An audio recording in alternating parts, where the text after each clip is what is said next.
Yes.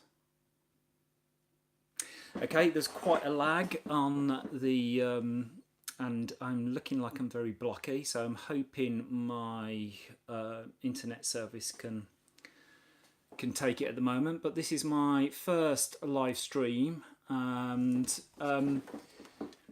what can you expect from my first live stream? Well, I really want to run you through what I'm doing at the moment with projects, art, also what's happening with my music, and definitely leaning towards looking at the modular side of synthesis and talk about that. I'll talk about some commissions that I'm doing, and I might try and play some live music out. Now the problem is with this is that earlier today I thought to myself, okay, I'm gonna make sure I'm absolutely well organised for this. I'm gonna get some topics ready. I'm gonna do some practice on the Vostok so that all looks smooth, and I've done none of that. So I'm editing to this very unorganised, but I've said to myself that I really want to start doing this to inform people of what I'm doing and how I'm doing it. And the reason behind that is that around about 2 years ago, I started some YouTube videos called What Artists Really Do All Day, and I was trying to do a Casey Nice set. I was like, I wanted it beautiful, I wanted it pan shots, I wanted it, to look really good and be well polished, and be good to see, good to view. The only problem with that is it's so time consuming. I just could not keep it up. I mean, I don't know how Casey Neistat does that. He must be some sort of Superman to be able to do that. Yeah, it was too much, so I stopped doing any YouTube work. But I just always thought, well, my work is quite visual, and what I'm doing at the moment, I'd love to talk to people about. So I thought, okay, why not just live stream it? It's real raw, it doesn't matter whether I make mistakes, nice cuts or whatever, just get on there, tell people what you're doing, how you're doing it, and then maybe if people join in the live stream, actually there's a person in already, hi, then at the end we can do a Q&A as well. So it may be interesting, or it may be not interesting. So that's why I'm starting to do the live stream, just because I haven't got to edit, it's just in and I can sort of do it. Now, what am I doing at the moment project-wise? Well, there's quite a few projects on, and I've got quite a few commissions on for this year. And the one big project, I suppose, that I've been working up to for the last 3 years is the one of integrating modular synthesis in with my artwork. So if you don't know who I am, I'm an artist, a conceptual stroke abstract artist that paints music. That's visually paints music. It tends to be a lot of electronic music. That's my love and my passion. And then around about 3 years ago, and doing that, I'm painting other people's music. So that's how I'm painting. Then 3 years ago, I just thought I loved messing around with synths when I was a kid. I had a Yamaha CS05 was my first synth. And I thought, why don't I bring that into my artwork and paint to that? And then I started looking around, and it just looked like it was a heyday for synths and stuff like that. I mean, the modular synth stuff was happening. I just thought, great, let's get in and do that. And from that, I wouldn't say purchased, because I did an exchange for artwork with Tom Carpenter of Analog Solutions, and I can go into that story, and got a Vostok. And that, my journey began from that. But it was a long journey, because, going through the journey of getting your head around modular synthesis and just raw synthesis, as opposed to a nice sort of keyboard that has been normalised and it's very easy to use, very easy to get good sounds out. It's quite a long journey. If you're into modular synths, if you're here because of that, you'll know that. if you're not and you're here just to sort of look and see sort of what artwork I'm doing, it is quite a journey. So it's been a wonderful journey, and I'm sort of at the point where I feel I can start producing what I call sound landscapes, soundscapes, and producing artwork to that. And it's been hard to find my way, because at first, the first bits of equipment I got was a Digitact, because I thought I wanted to sample like the analog stuff into the Digitact and create that way. And I sort of soon found out that that wasn't for me, actually. I thought I'd want control over the sound, and the only trouble with that control is all got to be preconceived, put in, sequenced, all in advance, and then obviously you can sort of take a journey around that. But that wasn't working for me, and so I talked to Todd Barton a couple of years back. He's like amazing, and one of the things he said to me just struck a chord, and that is, he said he follows the music, he follows the sound. So he makes his mark, and then he reacts from that with his next sound, his next mark. And that hit a chord, because that's exactly how I paint. Okay, so the music's blasting, I've got a canvas on the floor, I've got my colours out, okay, and I sort of don't know what I'm going to do. I sort of got colours in mind, sort of might have, a feeling of how I want to paint it, but it's not until that first strike goes down and I see that and I react to that first strike, and then it starts flowing, and then all of a sudden there's too much white in there, let's balance that. And then there's this shape forming, I don't like it, the symmetry's quite out, so I'm building that symmetry back up, and then suddenly something appears in the corner that shouldn't be there, and okay, I've got to work on that. And so one stroke informs the next. So I thought, let's do what Todd does, let's follow the music, because that's how I paint, I follow the paint. So why not follow the music?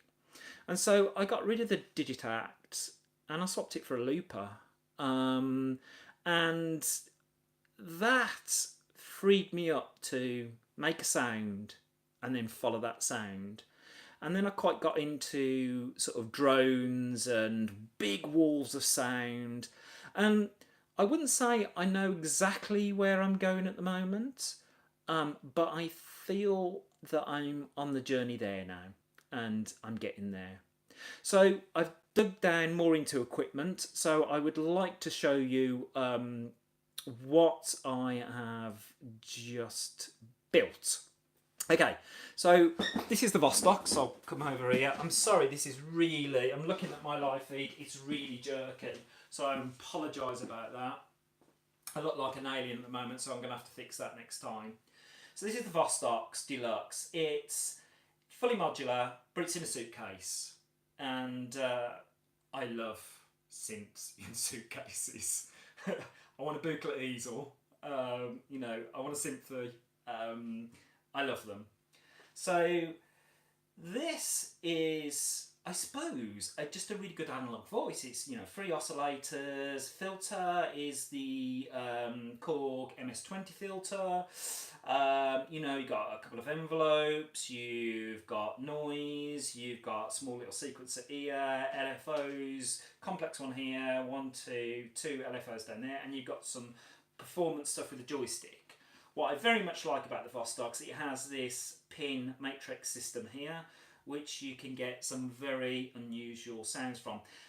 When I got this, I sort of patched it as a normal synth, and as you get to know, as synths have got their own character, and actually it wasn't good for that. If I wanted that moogie bass line, that wasn't going to happen, and it took me a while to find out what this actually is. And what this actually is a chaos machine that you cross patch, that you build up sounds and sound walls with, because it does that very well.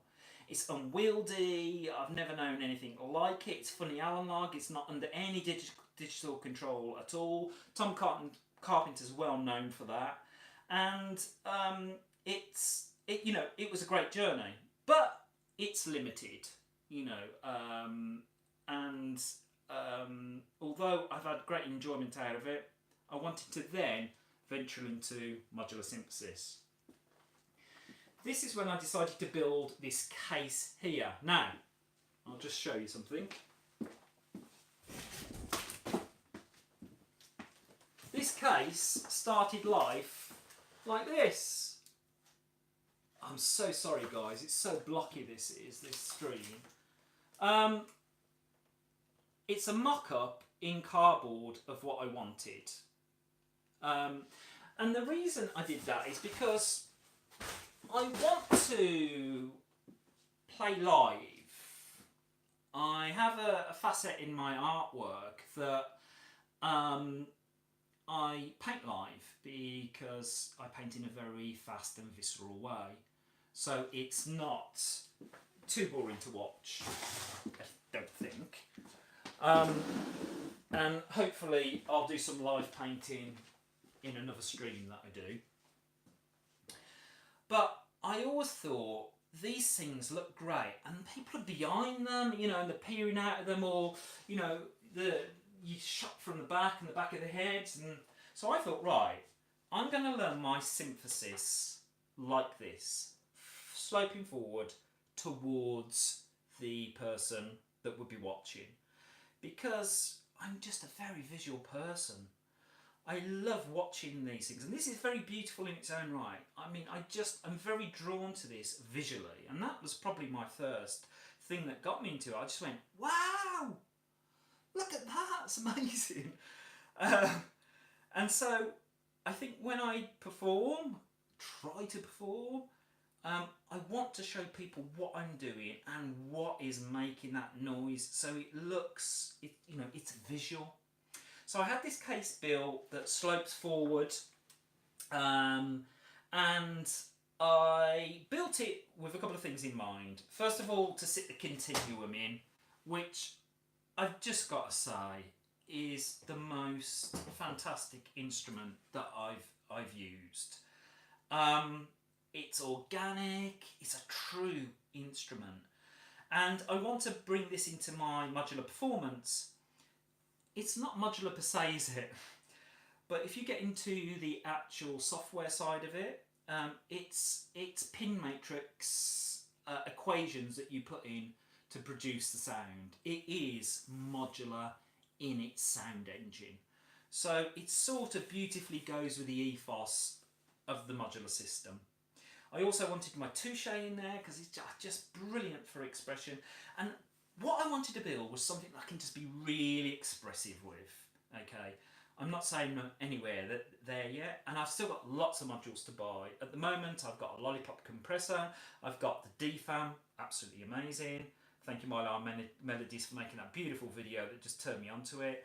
I've got an Analog Solutions generator, which is a very performative based sequencer. I've got an Analog Solution Treadstone. As you can see, there's an Analog Solutions link here, but I have got a soft spot for Tom. But then, there's a Morphogene that's got to go in there. There's lots of, other stuff that's got to go in here to make this my eventual performance case. And I'm thinking another next week, so I'm trying to do these weekly at 8:30 every Thursday. If you want, I'll go into why I've chose these, what modules I want, and if there's any modular guys on that rock up at any time, it would be great to ask you some advice, because I know modular's a lot about sort of getting one, not liking it, doesn't fit in, selling one, so any help would be amazing. I have had some amazing help. I've just got to shout out Ben Divkid. He's been amazing with guiding me and helping me. He's a very, very nice chap. So this is sort of my modular setup, where I'm going. This is where I've come from.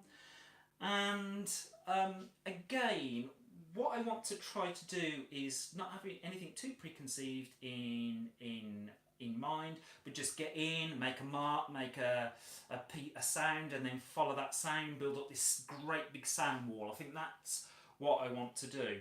But I know intrinsically there's problems with that. Again, I've listened to, I mean, you know, this, again, if you're not into modular, then you won't know these guys, but if you are, you will. I listened to Mylar talking to Scanner the other day on his podcast, and Scanner does that. You know, that's what Scanner does. He's all improv. He just, like, from start to finish, all improv. Very brave, but he's just very, very good. And Mylar is always worried about, you know, the performance can go wrong because you don't know where you're going with it, and it can all end up very bad, or it can be very good. So there is that element of it, and I suppose that's just practice, and I'll see where that goes. I mean, if I do something later on, that could be disastrous because I've not really done anything on it this morning, or got my hands in on it. So that could be pretty bad. But I'm in it just to give it a go, and I want people to follow my bumbling progress through this, and especially I've started it now because this is the first time I'm going to make a sound and paint that sound. It's going to be a small painting, but it's the beginning of my journey, if you like. So this is one project, how I turn my modular synthesis into sound, into me painting that sound. But I have more. I have more projects, and I have more commissions to talk about. So, the first big project that I was supposed to start last year and didn't, because I moved house, I moved studio, 2 studios. This is my sound studio. I've got a painting studio as well.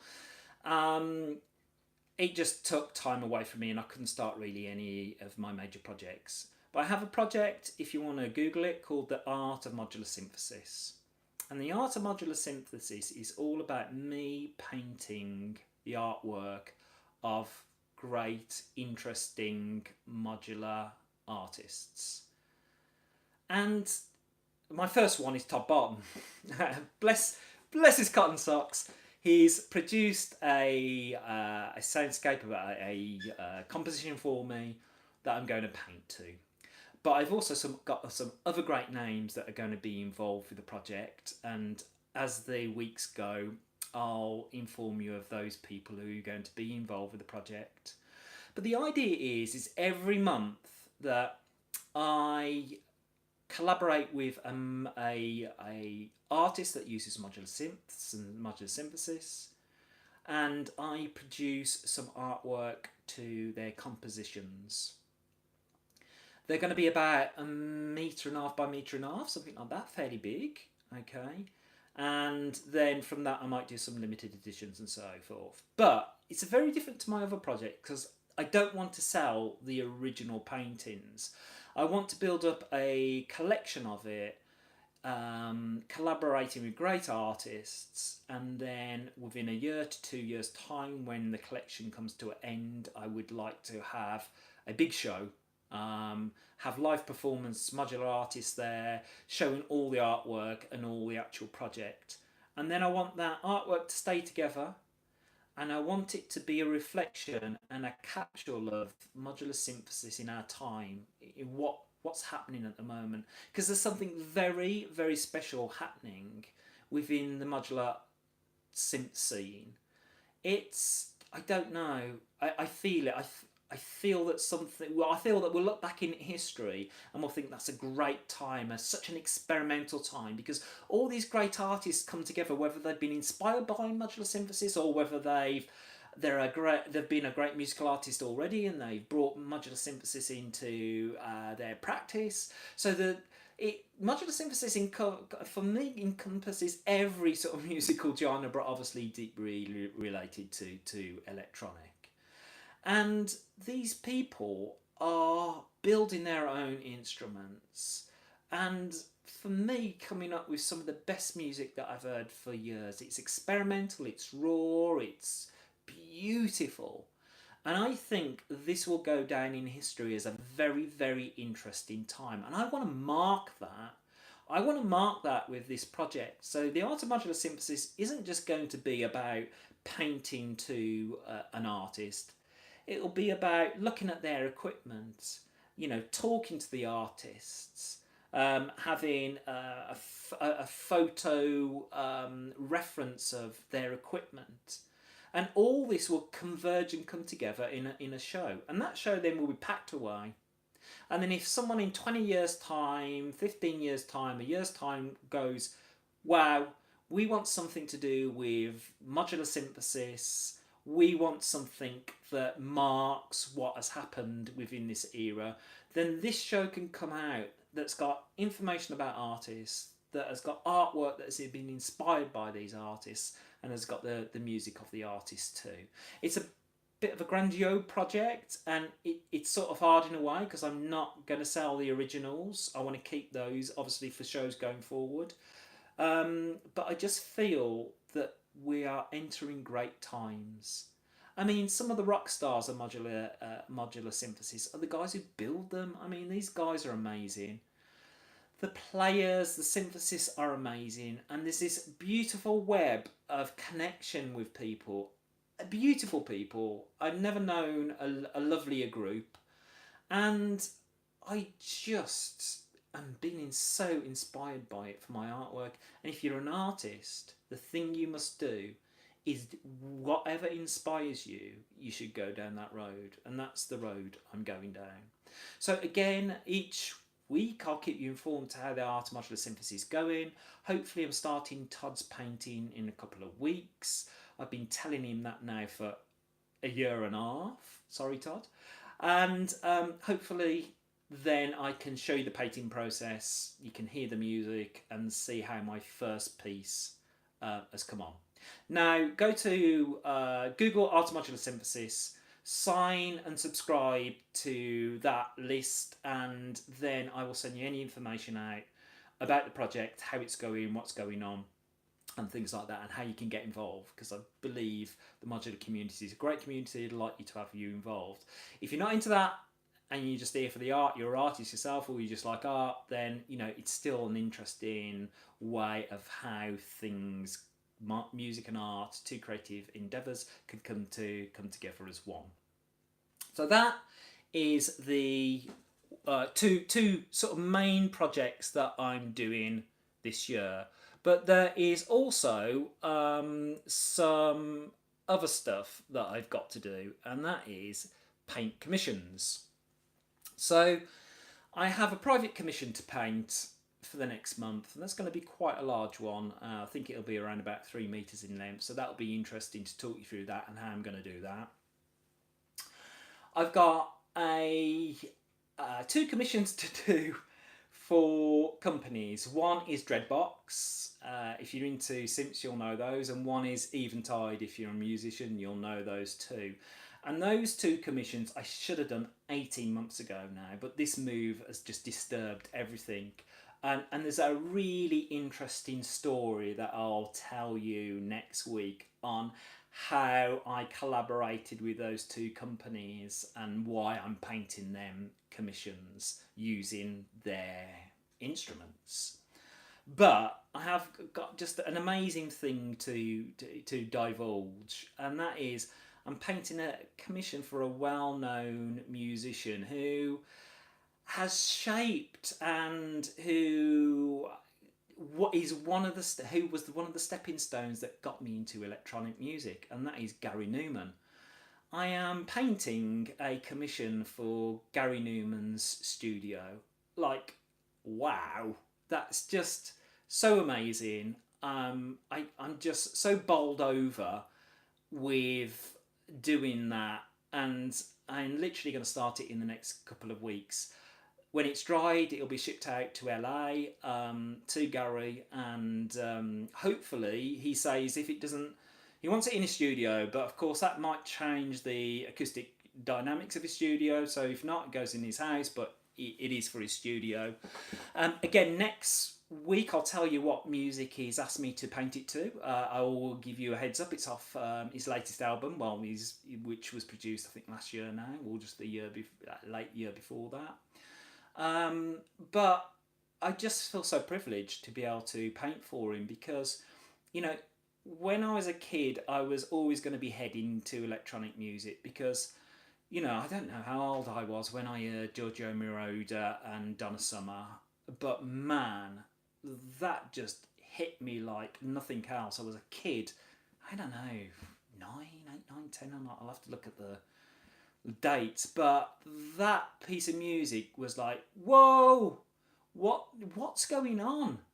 And then, you know, my dad bought a tape of Kraftwerk, and he's just like, wow, this is different, this is the future. And of course, this is all intermingled, isn't it, with, you know, that sort of late 70s sci-fi, which was all very synth driven on TV, and Delia Derbyshire stuff, you know, it was a lovely era for the new sounds of electronic music. And then before I knew it, teens come, 13, 14, and the new romantic era hit.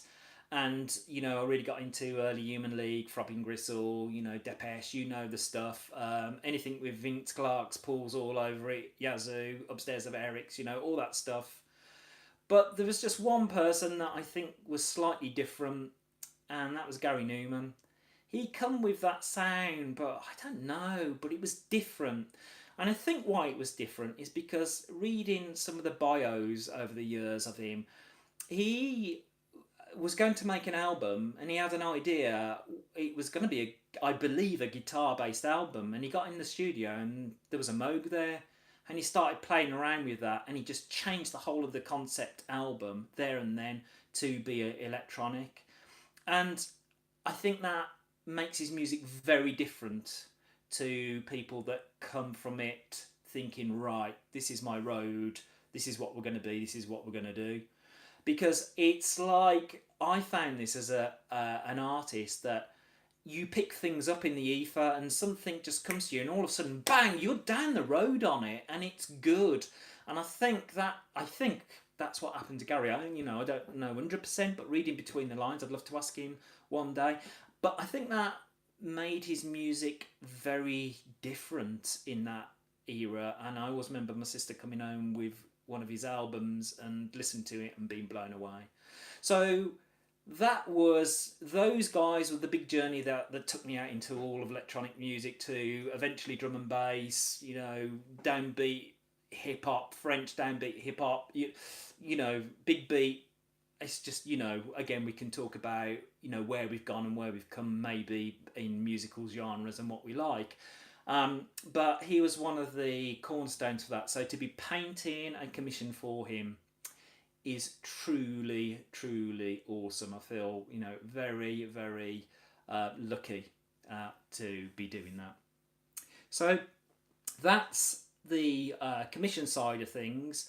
I've probably rattled on now for half hour, and I was only going to try and keep it for 15 minutes. So sorry about that. I'm just going to have a quick look at the comments, see if there's any Q&As that...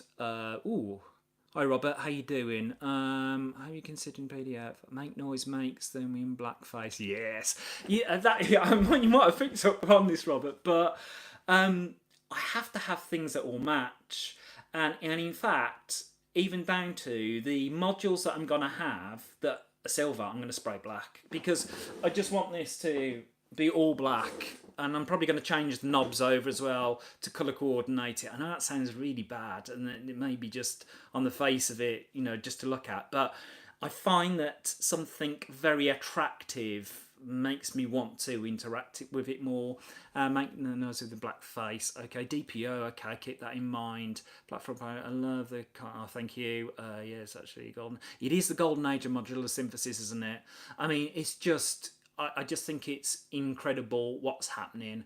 And I really think we're going to look back in history, like we look back at, you know, the very start of, you know, the Moog and the Buchla revolution and the artists that come around like that. I remember listening to something by Suzanne Charney saying that, you know, it was great the first time round, it was cut too short, this is going to be an amazing journey. And I really, really think it is. I think we're going to look back on that.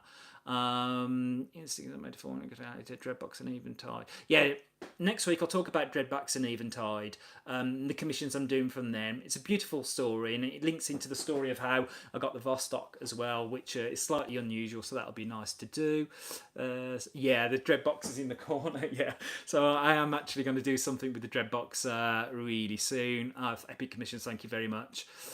Texture of your painting so it diffuses sound waves. You know, Robert, yeah, that's a good idea. Very special. Well, now I love one.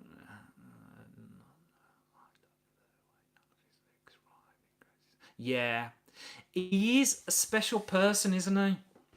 He's got something.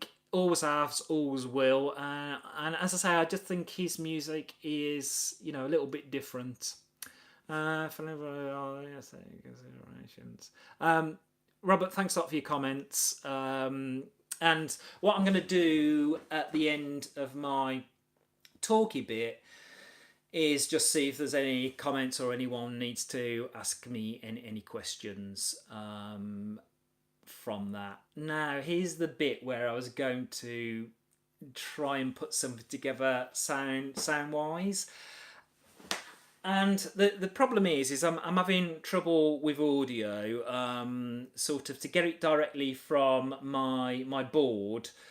I'm going to have to sort of unclick out and unclick in. I don't know whether that's going to sort of screw the I'm streaming on my phone at the moment.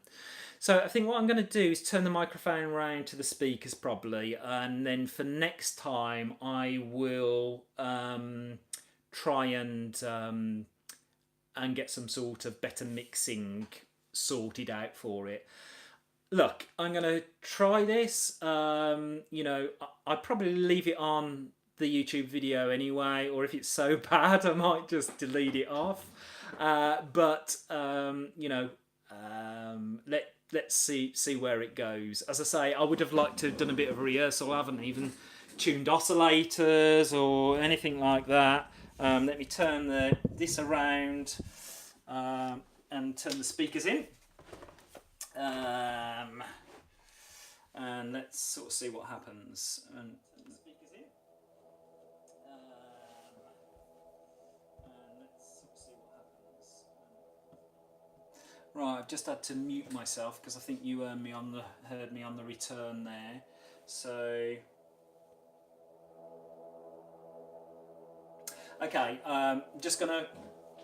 it's just gonna be a wall of sound, but I quite like the idea and the concept of the wall of sound.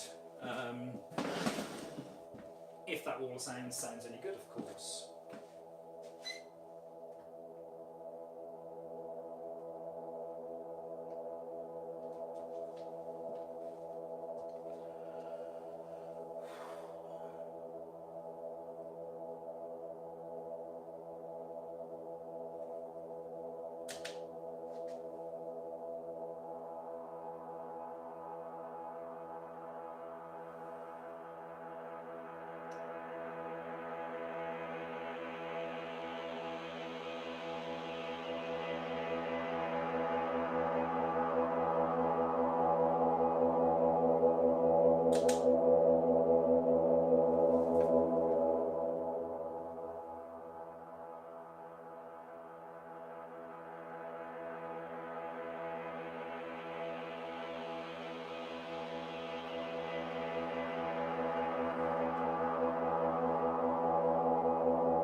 Okay, I don't know how the audio was on that, and it, it was all over the place, but it's a start, and I'm gonna listen back to that and see if I can do some sort of piece that expresses that, which was a bit of a weird wall of sound. Hopefully, performances will get a lot better than that. But again, this is literally the start of my journey. That is the first thing I've ever done in front of anyone. So I'm just putting it out there, so I can perhaps look back in history and go, "Whoa, gosh, that was terrible. Look where I am now," and people can see my journey. So thanks for coming in, and if you're watching this on catch up, then 8:30 every Thursday, I will talk about what I'm doing, show some artwork when I've produced it, and keep you up to date with projects. And I'm going to try and do a performance every week, which is going to be interesting. And I apologise if it's just absolute noise to your ears. Anyway, with that, I will bid you farewell. Thanks for joining me, and I'll see you at 8:30 here